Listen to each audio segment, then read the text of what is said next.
कलयुग अब खत्म होने को है, सत्य युग की है तैयारी। आज से 600 साल पहले ही संत अच्युतानंद ने भविष्य मालिका में लिख दिया था कि 13 मुस्लिम देश भारत पर आक्रमण करेंगे। आज तुर्की मुस्लिम देशों को यूनाइट करके भूल चुका है कि उनका इस्लाम खतरे में है और उन्हें कॉमन एजेंडा पर काम करना होगा। क्या है उनका कॉमन एजेंडा? क्या भारत की स्थिति खतरे में है?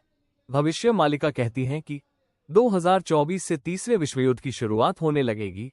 और आज देखिए, इजराइल इमरान युद्ध, रूस यूक्रेन युद्ध, नॉर्थ कोरिया और साउथ कोरिया के बीच का बढ़ता तनाव तीसरे विश्व युद्ध का संकेत ही तो है। महात्मा जी, क्या है भविष्य मालिका? एक ऐसी पुस्तक जिसमें 600 साल पहले ही लिख दिया गया था। इसमें कलयुग के अंत और युग परिवर्तन के बारे में कई एक्यूरेट भविष्यवाणियां लिखी गई है। ये पुस्तक संत अच्युतानंद ने लिखी थी, जिनमें भूत, भविष्य और वर्तमान को देखने की अद्भुत शक्ति थी। इसमें लिखी है कई भविष्यवाणियां जिनमें से बहुत सारी सच हो चुकी है, कुछ ऐसी भविष्यवाणियां जिनके सच होने का संकेत मिल रहा है, और कुछ ऐसी जिनके सच होने का समय आ चुका। महात्मा जी, और क्या कहती है भविष्य मालिका? भविष्य मालिका कहती है कि जब जब जगन्नाथ मंदिर में खून बहेगा, तब समझ लेना कि कलयुग का अंत निकट है। और इस साल 2024 में जगन्नाथ मंदिर में बहा खून। महात्मा जी, कलयुग का समय तो 4,32,000 साल है।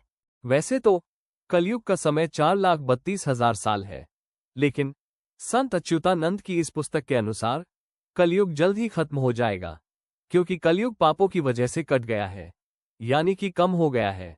हमारा उद्देश्य आपको डराना बिल्कुल भी नहीं है, लेकिन इस पुस्तक के अनुसार जो भी हो चुका है और जो होने वाला है, वो आपको चौंका के रख देगा। महात्मा जी, क्या कलयुग का अंत निकट है? भविष्य मालिका के अनुसार 2024 से दर्शाता है कलयुग का अंत। इसमें महाविनाश होगा, तीसरा विश्व युद्ध होगा, प्राकृतिक आपदाएं आएंगी और कई महामारियां होगी। भविष्य मालिका में लिखे हुए कई भविष्यवाणियां जगन्नाथ मंदिर से जुड़ी हुई। जगन्नाथ मंदिर को धरती का बैकुंठ माना जाता है। भगवान जगन्नाथ को गॉड ऑफ यूनिवर्स कहते हैं। पृथ्वी पर भगवान दो रूपों में खुद विराजमान है, एक तो हनुमान जी के रूप में और एक भगवान जगन्नाथ के रूप में। जब कलयुग का अंत निकट आएगा, तब भगवान जगन्नाथ पृथ्वी छोड़कर अपने लोक वापस चले जाएंगे।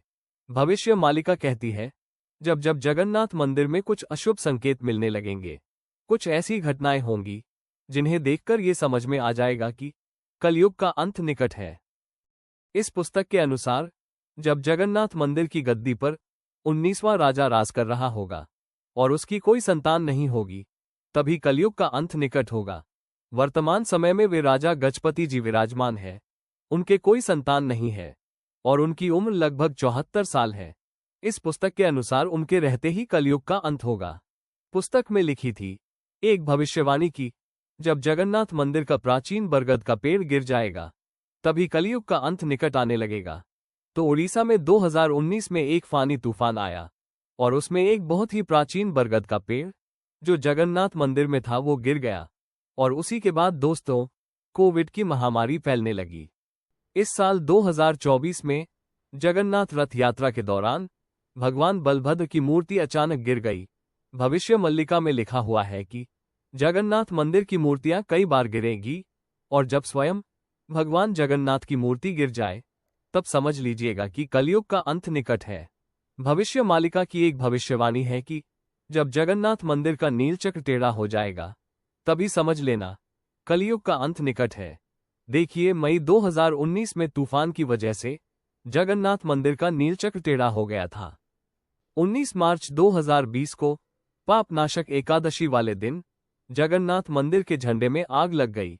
जगन्नाथ मंदिर के गुंबद पर कभी भी कोई पक्षी नहीं बैठता, ना ही कोई प्लेन या हेलीकॉप्टर उस पर उड़ सकता है। लेकिन हाल ही में जुलाई 2020 में गुंबद पर बाज को बैठे देखा गया। इस पुस्तक के अनुसार जब कलयुग का अंत निकट होगा, तब भारत का राजा एक हिंदू राजा होगा। वो एक योगी पुरुष होगा और उसके कोई संतान नहीं होगी। भविष्य मालिका कहती है कि जब शनि कुंभ राशि में प्रवेश करेंगे, तभी तीसरे विश्वयुद्ध की शुरुआत हो जाएगी। 29 अप्रैल 2024 में शनि कुंभ राशि में प्रवेश कर गए हैं। और देखिए उधर अप्रैल 2024 में ही इसराइल और ईरान की लड़ाई शुरू हो गई। इसके बाद खाड़ी देशों में तनाव का माहौल बढ़ गया। जो लड़ाई इजराइल और हमास से शुरू हुई थी, उसमें फिलिस्तीन, लेबनान और ईरान के आने से टेंशन बहुत बढ़ गया।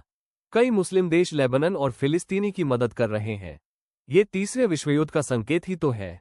भविष्य मालिका में लिखा हुआ है कि चाइना और 13 मुस्लिम देश मिलकर भारत पर आक्रमण करेंगे। और देखिए वो 13 मुस्लिम देश से आज 57 मुस्लिम देश बन गए हैं। और तुर्की इन्हीं मुस्लिम देशों को यूनाइट करके एक कॉमन एजेंडा पर काम करने की सोच रहा है। विश्व युद्ध 6 साल 6 महीने चलेगा और भारत अंत के 13 महीने में भाग लेगा। युद्ध बहुत भयानक होगा। दोनों तरफ से व्यापक क्षति होगी। अंत में भारत की जीत होगी। चीन के कई टुकड़े हो जाएंगे। पाकिस्तान का नामोनिशान मिट जाएगा।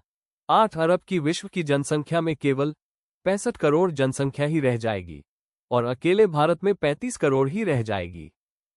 आने वाला समय और भी गंभीर होने वाला है। 2025 से 2029 तक का समय।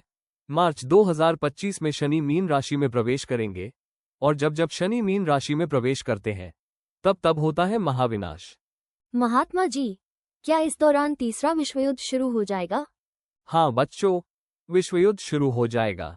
इसमें प्राकृतिक आपदाएं आएंगी। कई भूकंप आएंगे। सब तरह सूखा पड़ जाएगा। कई महामारियां होंगी। चौंका देने वाली बात यह है कि दूसरे विश्व युद्ध की जब शुरुआत हुई थी तब भी मार्च 1937 में शनि मीन राशि में आए थे और दूसरी बार 1965 में मीन राशि में आए थे। तब भी भारत पाकिस्तान युद्ध हुआ था और दूसरी तरफ हुआ। अब देखने वाली बात यह है, शनि मीन राशि में 2025 से लेकर 2029 तक रहेंगे, यानी कि पूरे 2.5 साल। उसके बाद 29 मार्च 2027 से 23 फरवरी 2028 तक शनि मार्गी और वक्री होकर मीन राशि में रहेंगे और तब जनता त्राही त्राही करने लगेगी। संत अच्युतानंद ने लिखा है कि सन 2024 से 2027 तक पृथ्वी का तापमान बहुत बढ़ जाएगा। पानी के जलाशय सूख जाएंगे। तापमान इतना बढ़ जाएगा कि सहन करना भी मुश्किल होगा। आपने भी अनुभव किया होगा कि इस साल 2024 में टेम्परेचर इतना ज्यादा बढ़ गया कि सहन करना मुश्किल हो गया था। देखिए नवंबर आ गया, लेकिन अभी तक सर्दी की शुरुआत नहीं हुई है। मलिका के अनुसार गर्मी और ज्यादा बढ़ जाएगी और इतनी बढ़ जाएगी कि सहन करना मुश्किल हो जाएगा। सब लोगों के एयर कंडीशन भी फेल हो जाएंगे। टेम्परेचर 57-58 डिग्री तक जाने लगेगा। इधर कुछ सालों से आपने अनुभव किया होगा कि त्योहार 2 दिन पड़ रहे हैं, जैसे रक्षाबंधन 2 दिन, अष्टमी, नवमी, दिवाली भी इस साल 2 दिन मनाई गई। ऐसा पहले नहीं होता था। इसे तिथि हानि कहते हैं और ऐसा मालिका में पहले से ही लिखा हुआ है। भविष्य मालिका कहती हैं कि कई ऐसी महामारी आएंगी जिनकी चपेट में वैद्य भी आ जाएंगे, यानी कोरोना से भी घातक बीमारियां। ऐसी महामारियां जिनका इलाज ना डॉक्टर के पास होगा, ना किसी साइंटिस्ट के पास होगा और लोग मिनटों में मरने लगेंगे। कोरोना में तो लोग फिर भी वेंटिलेटर पर काफी टाइम तक जिंदा रहे थे, लेकिन अब ऐसी महामारियां आ सकती है जिसमें लोग कुछ ही मिनटों में, कुछ ही दिनों में मर जाएंगे। आगे ऐसा समय आएगा जब धरती की दूरी बदल जाएगी और इसके बाद कई भूकंप आएंगे। समुद्र का जल स्तर बढ़ जाएगा और जगन्नाथ मंदिर की 22वीं सीढ़ी तक पानी आ जाएगा। विश्व युद्ध के अंत में रशिया हिंदू राष्ट्र बन जाएगा। अमेरिका का बहुत सारा हिस्सा जलमग्न हो जाएगा और यूरोप कमजोर हो जाएगा और युद्ध करने लायक नहीं रहेगा। भविष्य मालिका कहती हैं कि आकाश में 2 सूरज दिखेंगे। सूरज के साथ उल्कापिंड भी आसमान में चमकेंगे जो पृथ्वी पर गिरेंगे। उससे भी बहुत ज्यादा नुकसान होगा। 23 फरवरी 2028 से 17 अप्रैल 2030 तक शनि मेष राशि में रहेंगे। इसके बाद महाविनाश का दौर खत्म हो जाएगा। महात्मा जी, क्या महाविनाश खत्म हो जाएगा?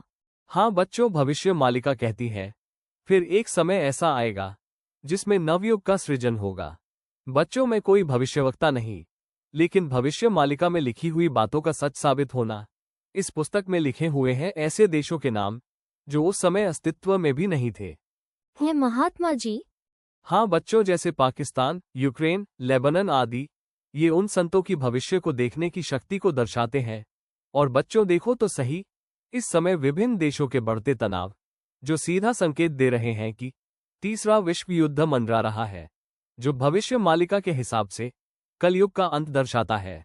बच्चों, भविष्य मालिका ही नहीं, आज से लगभग 110 साल पहले यही विवरण सरस्वती महारानी द्वारा गुरुवर लक्ष्मी नारायण जी की लेखनी से 45 भजनों में स्पष्ट मिलता है, जो मंगल पाठ के रूप में कल की सामूहिक और घरों में नित्य यूट्यूब पर सुना और गाया जा रहा है।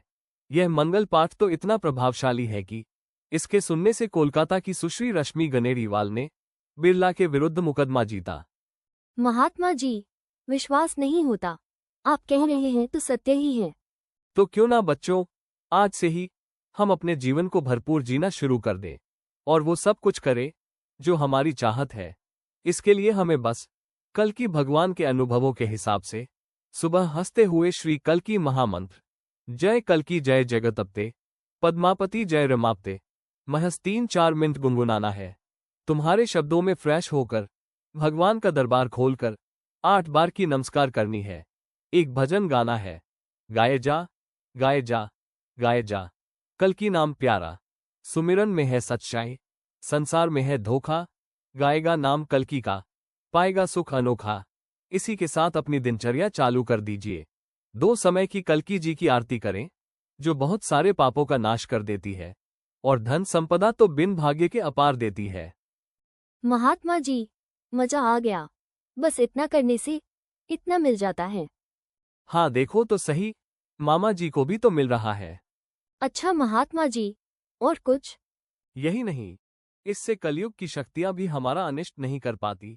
श्री कल्की हमें अनुभव दे देकर मार्ग प्रशस्त करते हैं और हम कल्की भगवान की गोद में ध्रुव प्रहलाद की तरह जीवन भर सुरक्षित और वैभवशाली बने रहेंगे। आने वाली नई हंसमुख प्रेरणादायक घटनाओं को सबसे पहले देखने के लिए सब्सक्राइब करें YouTube चैनल कल्की अवतार। कल्की अनुभव लीला हंसाओ और हंसो।